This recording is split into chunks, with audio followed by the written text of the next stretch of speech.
यहाँ पे ख्वाजा गरीब नवाज के यहाँ अपनी हाजिरी लगाने के लिए यहाँ उपस्थित हुआ हूँ और यहाँ पूरे देश और दुनिया से करोड़ों लोग हर साल यहाँ पे आते हैं, अपनी हाजिरी लगाते हैं, दुआ करते हैं। और मैं भी आज यहाँ पे यही दुआ करने आया हूँ कि पूरे प्रदेश में, देश में, दुनिया में प्यार, प्रेम, भाईचारा रहे, अमन, चैन, प्यार, प्रेम और सौहार्द हम सब लोगों का बना रहे। जो इस देश की सबसे बड़ी खूबसूरती है वह है इस देश का संविधान। और संविधान ये कहता है कि हम सब लोग इस गुलिस्ता के अलग अलग रंग के फूल हैं, सब लोग मिलके ही एक जो गुलिस्ता बनता है वो हमारा हिंदुस्तान है। तो आज मैं यही दुआ करूँगा कि देश के अंदर आज जो नफरती ताकतें हैं, जो भाई को भाई से लड़ाने का काम करती है, जो इंसान और इंसान के अंदर भेद करती है, किसी के साथ सामाजिक रूप से, किसी के साथ राजनीतिक रूप से, किसी के साथ आर्थिक रूप से, उन सभी को सही राह आने वाले समय में मिले। पूरे देश की जनता इन असामाजिक जो ताकतें हैं, जो नहीं चाहते कि सब लोगों के अंदर प्यार, प्रेम और भाईचारा रहे, उनके खिलाफ आने वाले समय में मुहिम चलाएं और सब लोग प्यार, प्रेम और भाईचारे से रहें।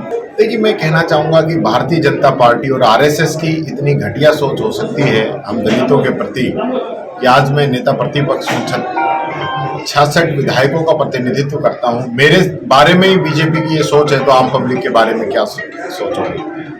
देश के गृह मंत्री कहते हैं कि क्या अम्बेडकर लगा रखा है। इतनी बार तो भगवान का नाम लेते हैं तो 7 पुश्तें जो है तर जाती है। तो जहाँ देश के गृह मंत्री की ऐसी सोच हो तो भारतीय जनता पार्टी की जो सोच है वो तो सबके सामने है। कांग्रेस का क्या मानते हैं कि किसी एक मुद्दे पर सभी कांग्रेस के साथ में कोई बड़ा प्रदर्शन अभी तक नहीं कर पा रहे हैं? इसको प्रदर्शन हमने किया था, इंदिरा जी वाला प्रदर्शन किया था, उससे पहले कोटा के अंदर बिजली पानी को लेके किया था, उससे पहले नीट परीक्षाओं के अंदर जो धांधली हुई थी उसको लेके किया था।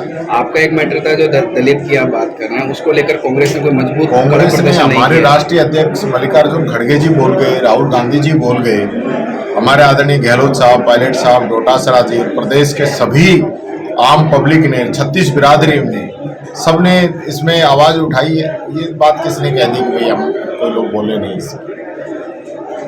सरकार का 1.5 साल हो चुका है, किस तरह से देखते हैं सरकार के 1.5 साल को? 1.5 साल इस सरकार का मैं समझता हूँ कि अगर आप बाहर जाके देखेंगे तो यहीं आपको पता चल जाएगा कि सरकार ने क्या काम किया।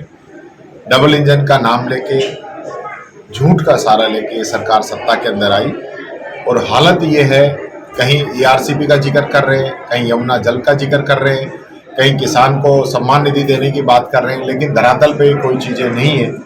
चुनाव में कह रहे थे कि हम डीजल पेट्रोल की जो कीमतें हैं हरियाणा के बराबर कर देंगे, किसान सम्मान निधि 12,000 रुपये कर देंगे, गेहूं का समर्थन मूल्य 2700 रुपये कर देंगे, बाजरे की खरीद कर देंगे, लेकिन आज ये सब मुद्दे गायब हो गए, धरातल पे कोई बात ही नहीं है। फिर ईआरसीपी लेके आए, उसके लिए आज धरातल पे कोई काम नहीं है। यमुना समझौते की बात कर रहे थे, उसके लिए कोई धरातल पे कोई बात नहीं है। आज जो बजट आया है, ये बजट ऐसा है कि हर एक राजधानी पे 1 लाख रुपए का कर्ज इन लोगों ने लाद दिया है, वो हर एक राजधानी को चुकाना पड़ेगा।